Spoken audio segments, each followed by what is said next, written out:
Hello everyone, and a warm welcome to this discussion. We'll be exploring how the world of work has changed and why during these uncertain times we need an adaptive and resilient workforce. We need to remove barriers and expectations on how employees work and give them the flexibility and tools to work in a way that suits them. Now, as you can imagine, there's a lot of ground to cover. In this session, we'll be hearing from Carla Hall, Head of the Workforce and Workspace team at Fujitsu, and Andrew Davis, Head of Growth Strategy for Workforce and Workspaces, as they share their insights on how to create a work-life shift. At Fujitsu and Citrix, we know that a business is its people, so a great employee experience is crucial to successful transformation. Andrew, over to you. Today, I want to share some insight on how we can successfully adopt new ways of working to increase the resilience and adaptability needed to succeed in the uncertain times ahead. But there are also challenges that need to be addressed if this experiment is going to be part of how we work in the future. Studies from the UN have shown that working from home can lead to longer hours and greater anxiety in the workforce as they compete with their colleagues in the office.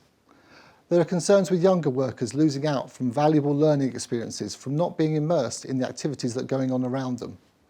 And not everyone has the living space to accommodate working from home. There are many stories of people having to improvise, including using ironing boards as stand-up desks. There are concerns of loneliness and people becoming detached from their organisation's culture and purpose. Two sentiments that are vital for an organisation to attract the talent and differentiate from its competitors. Many thanks, Andrew. So clearly there are significant challenges posed by the shift to working from home, but also there are potentially some huge benefits. Carla, how do we support these changes and ensure our employees are productive and engaged? The experience of our employees is so closely linked to the ability to adapt, and having the right mindset and culture for people to thrive is really vital to the resilience of all organisations. Employees in every industry have really accomplished some quite incredible things and proven that once and for all, remote teams really can collaborate effectively, supported by the right tooling.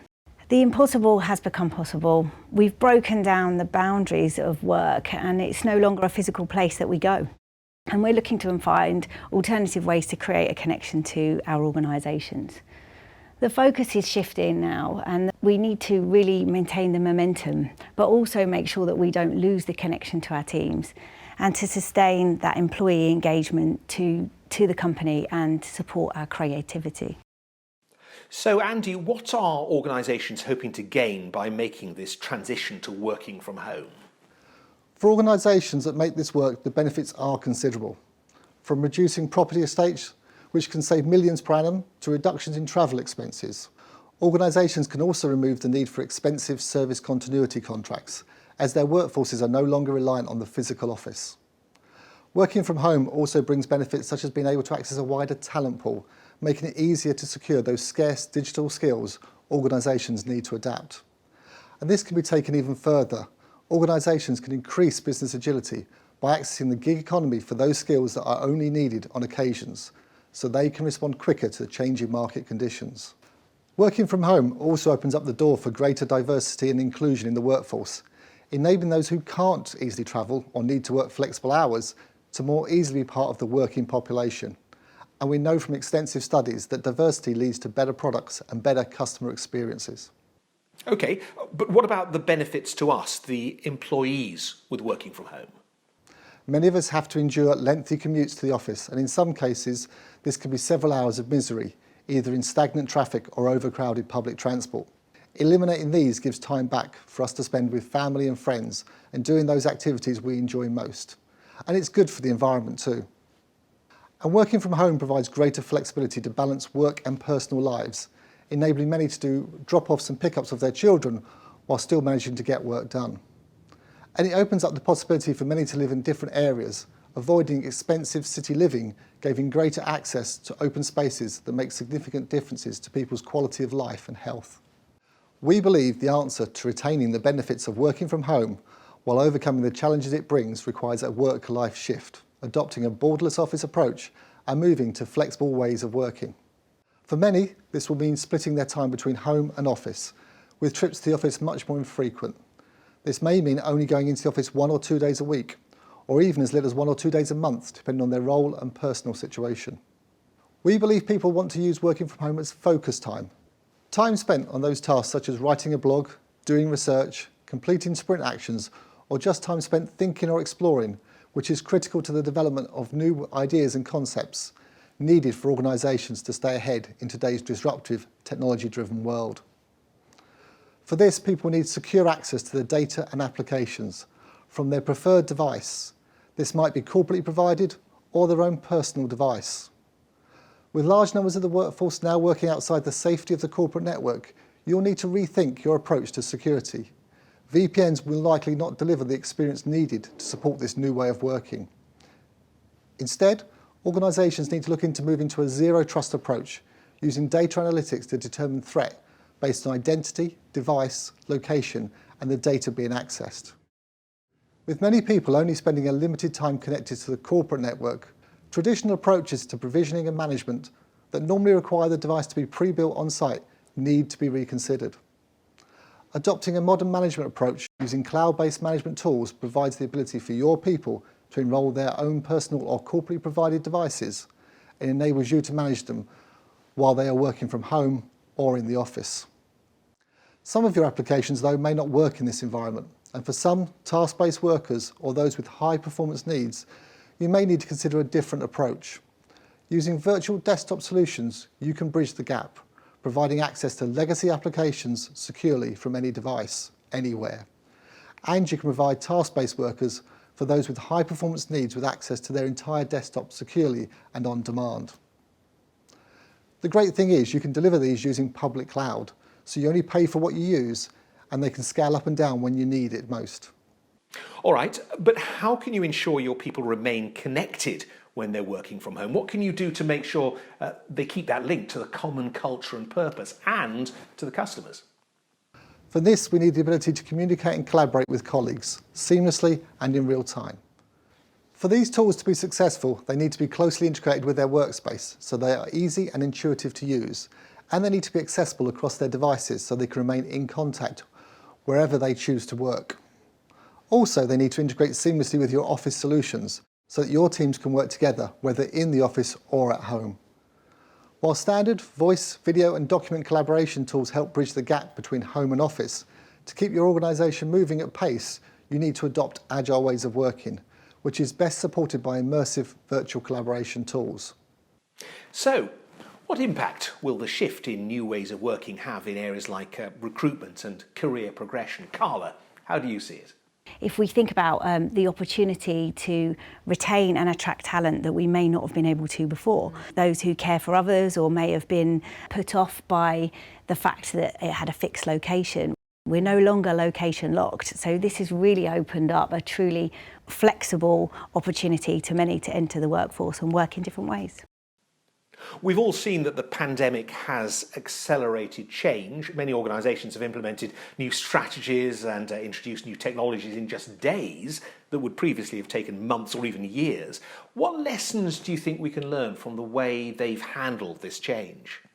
No question, change and transformation have been talked about for years. But in 2020, it was quite exciting actually because we saw plans accelerate at a speed never seen before. In record time, we cut through red tape. Things that would have stalled in the planning phasing previously allowed us to mobilise millions of us to work at home in a different way. And I think that was across every single sector. Thanks, Carla. Andy, what changes do you see in our office spaces and the way we use them? While we envisage increased working from home for much of the workforce, offices will still play a vital role for many organisations as a destination where people go when they need to reconnect with their colleagues or want to build relationships and share ideas and concepts.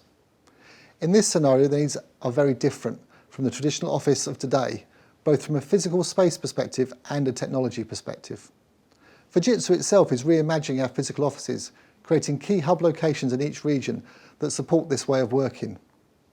These are being built with much lower desk-to-people ratios and greater access to casual collaborative spaces to foster building relationships and socialising. The key is to make these spaces where people want to go in terms of being easily accessible with the right environment for informal gatherings.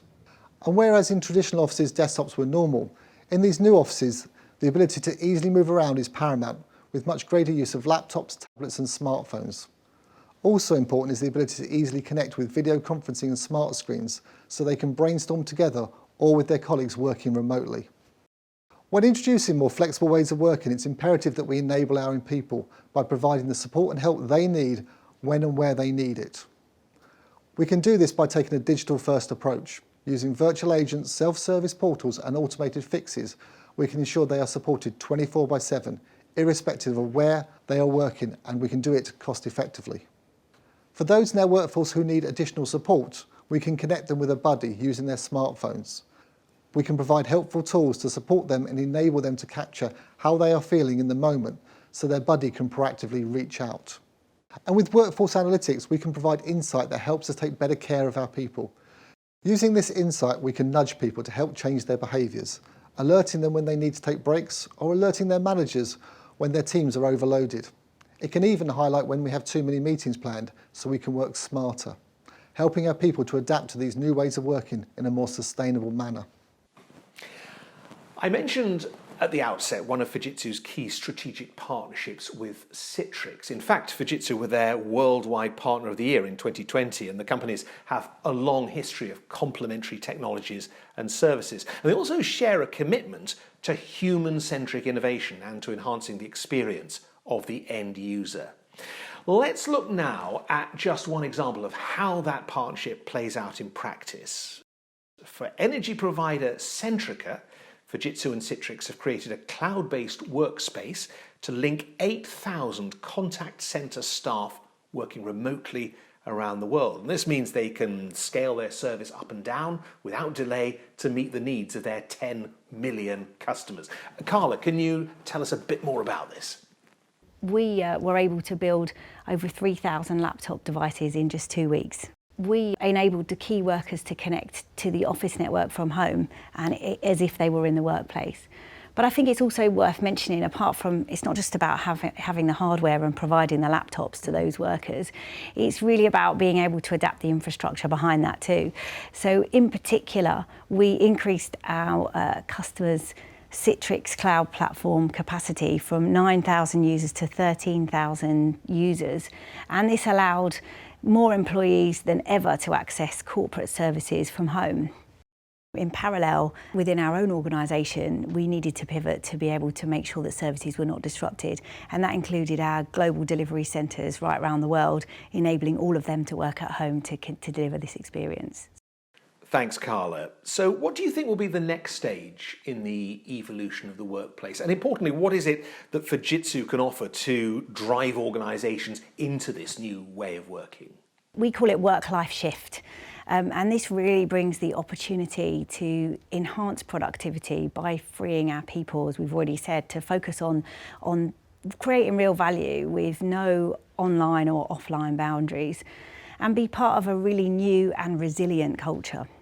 Now that companies have gone fully virtual, it really is about the importance of communicating more efficiently and more frequently across a networked environment. I think to do this well, everybody at every level needs to make these opportunities for dialogue by employing lots of different channels.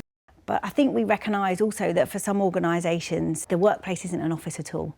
So thinking about our retail, hospitality and utilities workers, it's really about finding every way to communicate using any device at any time.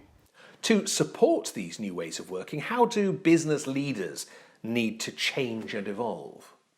We've talked about the importance of communication, but they really need to remove the roadblocks and create a governance structure. So we talked about those that were able to pivot quickly, but with traditional hierarchies gone, it's really about using data, the tooling and the way that we work to devolve that decision making further down the organisation, both down and outwards, so that decisions can be made in near real time and reduce the delays that we may have seen before.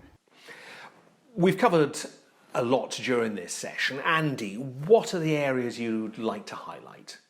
The unpredictability of what comes next requires us to be more resilient and adaptive than ever before. And this requires a shift in how we work and live. To be successful, this change requires in-depth knowledge of how work gets done and the ability to seamlessly integrate the technologies needed to support these new ways of working. And just as importantly, it needs a human-centric approach, taking into account the needs of our people to ensure we enable them to be more and not less productive, as well as making sure they remain well and healthy. Fujitsu is a leader in execution of digital workplace services, and with our unique human experience design approach, can help you on this journey. Many thanks, Andrew and Carla, and thanks to everyone for watching. There's plenty of food for thought. If you'd like to find out more, please visit the Fujitsu website, fujitsu.com/work-life shift.